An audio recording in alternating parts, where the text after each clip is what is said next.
Hi everyone, welcome back to the video. And इस video में हम लोग बहुत ही ज़्यादा इंपॉर्टेंट टॉपिक को डिस्कस करेंगे which is about civil disobedience movement. So अगर आप किसी भी कॉम्पिटिटिव एग्जाम की तैयारी कर रहे हैं अगर आप किसी भी कॉम्पिटिटिव एग्जाम की तैयारी कर रहे हैं then this topic is very very important, civil disobedience movement.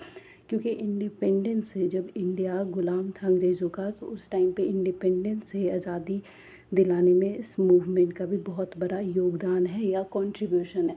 So civil disobedience movement जो है बेसिकली सॉल्ट मार्च, उसमें क्या हुआ था कि सॉल्ट मार्च, डांडी मार्च उसको हम कहते हैं बेसिकली, उसको गांधी जी ने 12 मार्च 1930 पे स्टार्ट किया था। बेसिकली इसको जो ब्रिटिश गवर्नमेंट ने सॉल्ट लॉ बनाया था उसी के अगेंस्ट डांडी मार्च स्टार्ट किया गया था 12 मार्च 1930 को। तो गांधी जी ने जाके एक मुट्ठी नमक बनाया था और इस लॉ को तोड़ दिया था। सो 1930 को नॉन वायलेंट मीन्स के थ्रू सॉल्ट लॉ तोड़ा गया था। ब्रिटिश गुड को बॉयकॉट किया गया था और रिफ्यूज़ किया गया था कि टैक्स नहीं पे करेगा कोई भी Indian. So civil disobedience movement का मोस्ट इंपॉर्टेंट कंट्रीब्यूशन है कि नॉन वायलेंट मीन्स का यूज़ हुआ था, मतलब कोई भी वायलेंस नहीं किया गया था, जिसमें सॉल्ट लॉ तोड़ा गया, ब्रिटिश गुड्स को, फॉरेन गुड्स को बैन किया गया और टैक्स बंद कर दिया गया इंडिया द्वारा। और 1920 से 21 के टाइम पे नॉन कोऑपरेशन मूवमेंट स्टार्ट किया गया था। इसका भी बहुत बड़ा कंट्रीब्यूशन है सिविल डिसोबीडियंस मूवमेंट में। सो नॉन कोऑपरेशन मूवमेंट का सबसे बड़ा जो फ़ायदा हमें या आउटपुट मिला था वो था मास पार्टिसिपेशन। इसमें काफ़ी हद तक लोगों ने पार्टिसिपेट किया था। सो सिविल डिसोबीडियंस मूवमेंट ये कॉलोनियल पावर और लॉ वायलेशन के लिए स्टार्ट किया गया था। इसमें लॉ ब्रेकिंग की गई थी, जो सॉल्ट लॉ था उसको ब्रेक किया गया था, उनके सामान को बॉयकॉट करके लॉ ब्रेक किया गया था और टैक्स ना पे करके भी लॉ को क्या किया गया था, वायलेट किया गया था। ठीक है। सो सिविल डिसोबीडियंस मूवमेंट के कुछ कॉजेज़ थे। साइमन कमीशन 1929 में। सो ये basically government of India act 1990, ये इंडिया का एक्ट बना लेकिन इसमें एक भी इंडियन शामिल नहीं किया गया, सारे ब्रिटिश ऑफिसर्स थे। सो उसी के जवाब में साइमन कमीशन जो था 1929, ये भी एक बहुत बड़ा इम्पैक्ट है या कॉज है जिसकी वजह से सिविल डिसोबीडियंस मूवमेंट हुआ था। इंडिया के लिए लॉ बन रहा है और उसमें एक भी इंडियन ना होना, तो ये बहुत बड़ा गलती है, क्योंकि ब्रिटिश नहीं चाहती थी कि पावर उनके हाथ से छूटे और इंडियंस के हाथ में जाए।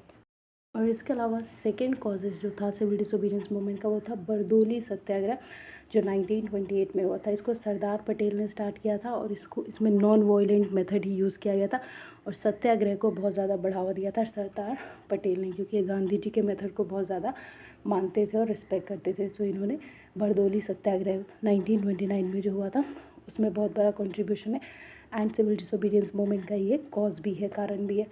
और पूर्ण स्वराज की मांग, जो पूर्ण स्वराज की मांग थी ना, वो बहुत बड़ा कंट्रीब्यूशन प्ले करती है सिविल डिसोबीडियंस मूवमेंट में। क्योंकि अब यहाँ पे हम लोग कह रहे थे कि हमें सेल्फ रूल चाहिए, पूरी पावर इंडिया को चाहिए, ये नहीं कि कुछ पावर दे दिया और कुछ ब्रिटिश के हाथ में, नहीं, अब चाहिए तो पूरा ही पावर चाहिए, वरना नहीं चाहिए। डू और डाई वाला भी जो स्लोगन था वो भी गांधी जी ने यहाँ पे दे दिया था। और गांधी का 11 पॉइंट डिमांड, गांधी जी ने कुछ 11 पॉइंट डिमांड रख दिया था, जैसे कि कोई भी ब्रिटिश गुड यूज़ नहीं करेगा, टैक्स नहीं पे करेगा, कोई भी लॉ नहीं मानेगा, कोई भी इनके इंस्टीट्यूशन में नहीं जाके पढ़ेगा, कोई भी इनके लॉयर को हायर नहीं करेगा, ऐसे ऐसे कुछ डिमांड्स थे, पूर्ण स्वराज की मांग, है ना।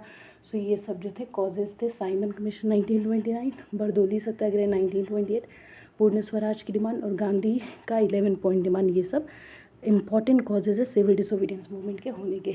अब इसका बहुत इंपॉर्टेंट इम्पैक्ट भी पड़ा था सिविल डिसोबीडियंस मूवमेंट का। अगर इम्पैक्ट की बात करें तो इकोनॉमिक इम्पैक्ट बहुत ज़्यादा था, क्योंकि इंडिया में उस टाइम पे इतनी बड़ी बड़ी इंडस्ट्री नहीं थी, लेकिन ब्रिटिशर्स के पास इतनी इंडस्ट्रीज़ थी। सो इकोनॉमिक इम्पैक्ट के कारण जो हम इंडियंस हैं थोड़ा सा पीछे छूट रहे थे। अब यहाँ पे वुमेंस का पार्टिसिपेशन भी होने लगा था, जैसे कि आप देख सकते हैं नॉन कोऑपरेशन मूवमेंट में ही बहुत ज़्यादा मास पार्टिसिपेशन स्टार्ट हो गया था। सिविल डिसोबीडियंस मूवमेंट में मास पार्टिसिपेशन तो काफ़ी हद तक था, यानी कि पूरा इंडिया अब यहाँ पे पार्ट ले रहा था, लेकिन वुमेंस भी यहाँ पे पार्ट लेने लगी थी। पीसेंट्स एंड वर्कर्स, इन्होंने किसान सभाज बनाया बिहार एंड गुजरात जैसे स्टेट में। ट्रेडर और मर्चेंट ने तमिलनाडु और पंजाब जैसे स्टेट में बहुत बड़ा कंट्रीब्यूशन दिया, यानी कि अब लोग भी समझने लगे थे। पहले तक तो सिर्फ लीडर्स कंट्रीब्यूट कर रहे थे, जैसे तिलक, बाल गंगाधर तिलक, सरदार वल्लभ भाई पटेल, लेकिन अब जो वर्कर्स हैं, पीसेंट्स हैं, फार्मर्स हैं, ट्रेडर हैं, मर्चेंट हैं, ये लोग भी समझने लगे थे। सो जो पंजाब और तमिलनाडु के ट्रेडर और मर्चेंट थे उन्होंने बहुत बड़ा इम्पैक्ट डाला सिविल डिसोबीडियंस मूवमेंट पे, और बिहार एंड गुजरात जैसे स्टेट्स के किसान और वर्कर्स ने। ठीक है। इसके अलावा कुछ पर्टिकुलर रीज़न से भी लोगों का कंट्रीब्यूशन है, जैसे नॉर्थ वेस्ट फ्रंटियर प्रोविंस से खान अब्दुल गफ़ार खान, जिसको फ्रंटियर गांधी भी कहा जाता है, इन्होंने नॉर्थ वेस्ट फ्रंटियर प्रोविंस में सारा सिविल डिसोबीडियंस मूवमेंट को संभाला, मास पार्टिसिपेशन को संभाला और जो भी गांधी जी या बाकी लीडर्स के इंस्ट्रक्शन थे उसको फॉलो करवाया, जैसे boycott of goods, salt law को तोड़ना, टैक्स नहीं पे करना, ये सब मतलब सारी एक्टिविटीज़ को संभाल रहे थे खान अब्दुल गफ़र खान।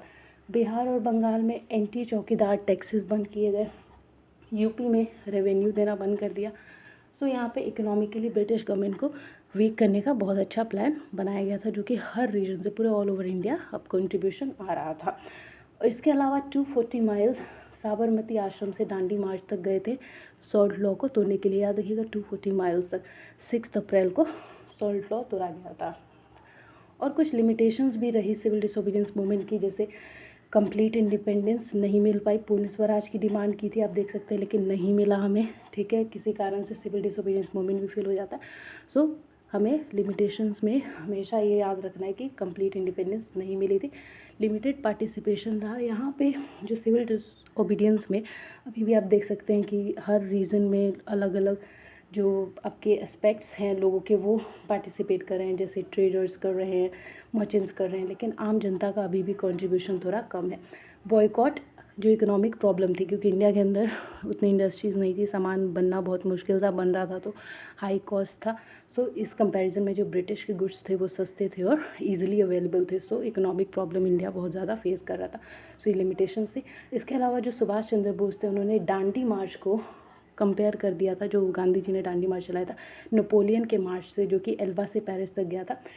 एंड इन सब के अलावा अगर सिविल डिसोबीडियंस की सबसे इम्पॉर्टेंट चीज़ की बात करें, जिससे हमें क्या मिला, क्या जैसे कोई भी काम करते हैं 50-50 होता है, तो सिविल डिसोबीडियंस मूवमेंट का सबसे बड़ा कंट्रीब्यूशन ये था कि मास मोबिलाइजेशन बहुत ज़्यादा हुआ था, यानी कि ज़्यादातर लोग अब जुड़ने लगे थे इंडिपेंडेंस से। So this was all about civil disobedience movement, जो कि दांडी मार्च सॉल्ट टैक्स को तोड़ के हुआ था 1930 में।